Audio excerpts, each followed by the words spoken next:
Saya ingin menghapus dua kata dan politik Indonesia. Dua kata itu ialah orang baik.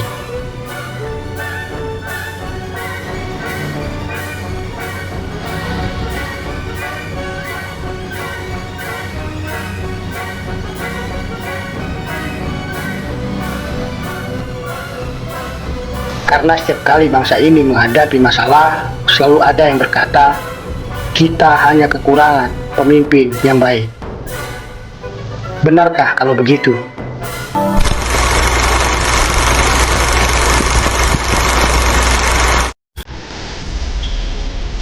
Izinkan saya bertanya, siapa presiden pertama yang sejak hari pertama berniat menghancurkan negaranya sendiri? Tidak ada. Siapa hakim yang dilantik sambil berkata, hari ini saya akan menjual keadilan? Juga tidak ada.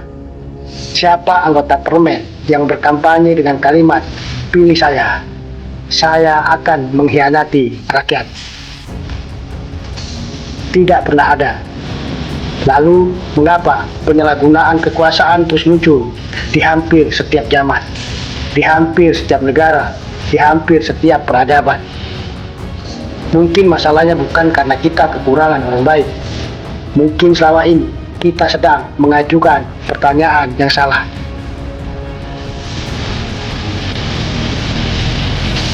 Saya tidak percaya ada orang baik.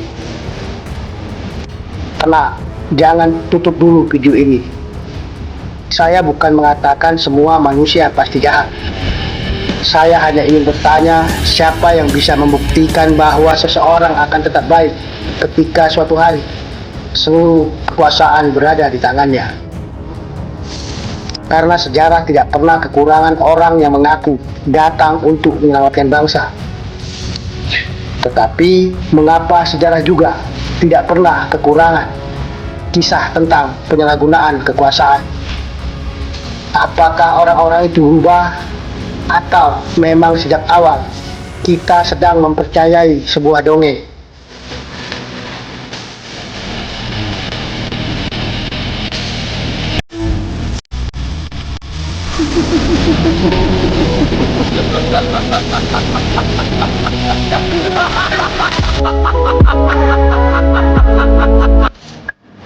Episode ini bukan tentang siapa yang baik atau siapa yang jahat.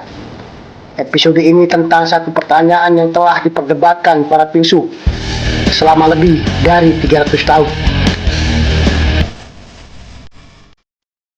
Apakah sebuah negara boleh bergantung pada kebaikan seorang manusia?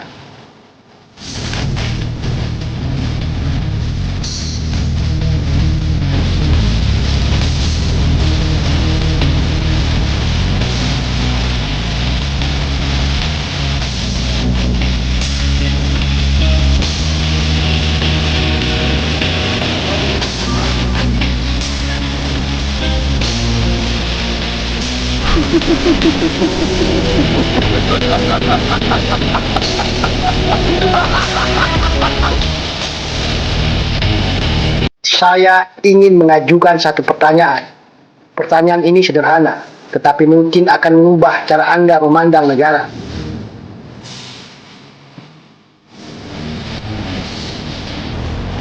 Apakah manusia pada dasarnya baik? Jangan cepat menjawab, karena jawaban Anda akan menentukan mengapa negara ada.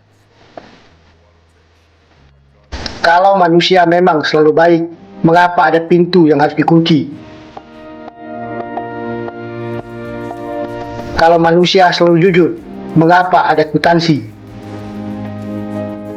Kalau manusia selalu menepati janji, mengapa ada kontrak? Kalau manusia selalu adil, mengapa ada hakim? Dan kalau manusia memang bisa mengendalikan dirinya sendiri, mengapa sepanjang sejarah hampir setiap peradaban menciptakan hukum?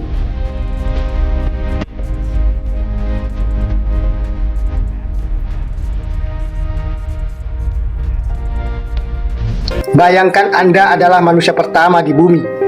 Tidak ada polisi, tidak ada presiden, tidak ada DPR, tidak ada pengadilan, tidak ada penjara, tidak ada agama yang sudah dilembagakan. Tidak ada undang-undang, yang ada hanya manusia. Pertanyaan saya, apa yang akan terjadi? Sebagian orang berkata manusia akan saling membantu. Mungkin itu benar, tetapi berapa lama? 1 hari, 1 bulan, 1 tahun?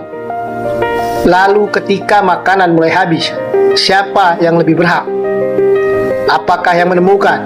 Apakah yang paling kuat? Apakah yang paling tua? Atau yang paling banyak anaknya? Tidak ada jawaban karena belum ada aturan. Sekarang coba kita ubah sedikit. Ada 2 keluarga, keduanya haus. Di depan mereka hanya ada 1 mata air. Siapa yang boleh mengambilnya lebih dahulu? Kalau tidak ada aturan, jawabannya sederhana. Tentu yang paling kuat. Dan disinilah sejarah manusia berubah. Karena manusia mulai menyadari kekuatan tidak pernah menghasilkan keadilan. Kekuatan hanya menghasilkan pemenang. Inilah paradok pertama. Semakin bebas manusia, semakin besar kemungkinan kebebasan itu saling bertabrakan. Kebebasan saya berbicara bisa menjadi fitnah bagi orang lain. Kebebasan saya membangun rumah bisa menutup sungai milik warga. Kebebasan saya menjalankan usaha bisa mencemari udara. Jadi aturan bukan lahir karena manusia membenci kebebasan. Aturan lahir karena kebebasan setiap orang memiliki batas, yaitu kebebasan orang lain.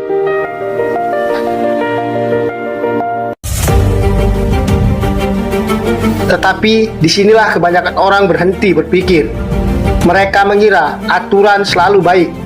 Benarkah? Kalau begitu, mengapa ada hukum apartheid? Mengapa ada hukum perbudakan? Mengapa ada hukum kolonial? Mengapa ada hukum yang melarang perempuan memilih? Bukankah semuanya juga disebut hukum? Berarti tidak semua aturan itu adil. Ini penting, karena sejak awal tujuan kita bukan sekedar memiliki aturan, melainkan memiliki aturan yang melindungi martabat manusia.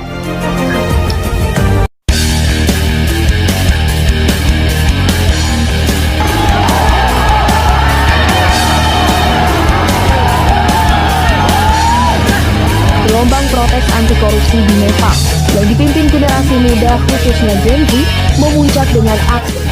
Sekarang saya ingin mengajukan pertanyaan terakhir. Mana yang lebih berbahaya?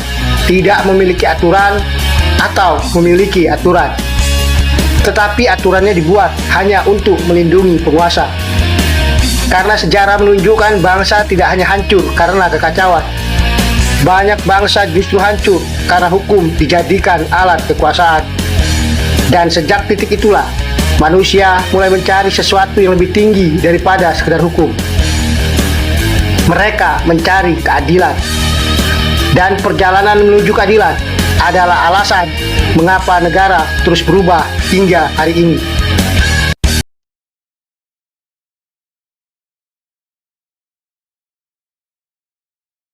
Apa musuh terbesar manusia? Apakah penyakit, bencana alam, kelaparan? Itu semua bukan musuh manusia. Karena sepanjang sejarah lebih banyak manusia mati dibunuh oleh manusia lainnya daripada dibunuh harimau, singa, ataupun gajah. Peradaban terbesar tidak runtuh karena gempa, tidak runtuh karena hujan, tidak runtuh karena gunung meletus, tetapi runtuh karena manusia. Lalu, mengapa? Bayangkan, 1.000 orang terdampar di sebuah pulau. Pulau itu subur, air melimpah, buah-buahan banyak, ikan berlimpah, tidak ada yang kelaparan, tidak ada yang miskin. Apakah mereka otomatis hidup damai? Kalau jawaban Anda iya, berarti Anda belum membaca sejarah.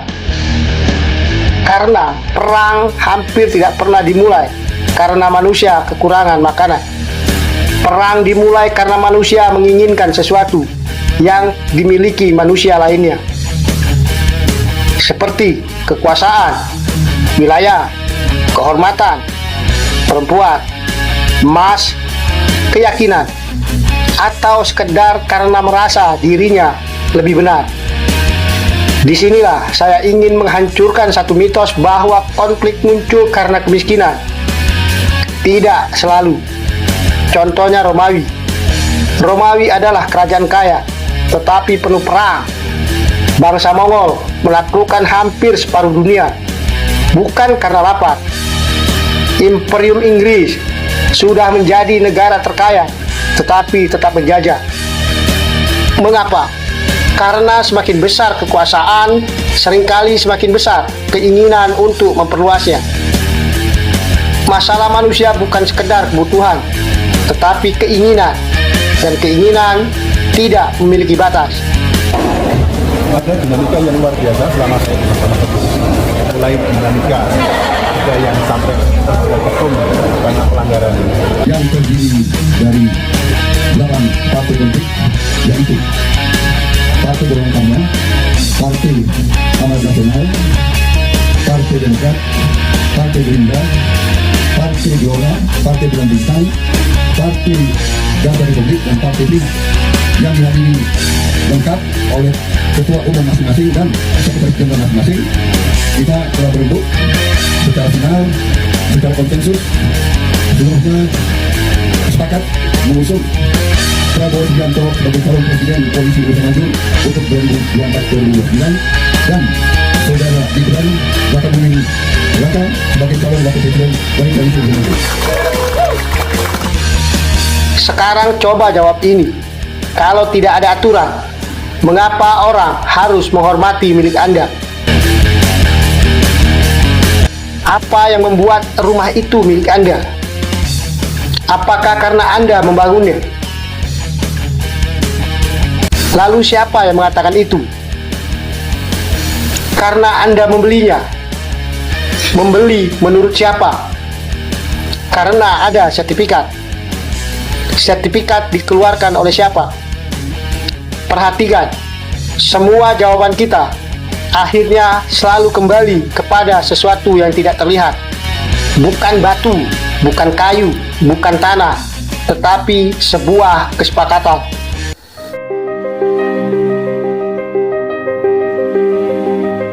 Uang adalah kesepakatan. Kepemilikan adalah juga kesepakatan. Pernikahan juga adalah kesepakatan. Perusahaan juga adalah kesepakatan. Negara juga adalah hasil dari sebuah kesepakatan. Kalau besok seluruh manusia berhenti percaya kepada uang, uang akan menjadi sebuah kertas. Kalau manusia berhenti percaya kepada negara, apa yang tersisa? Proklamasi. Kami, bangsa Indonesia, dengan ini menyatakan kemerdekaan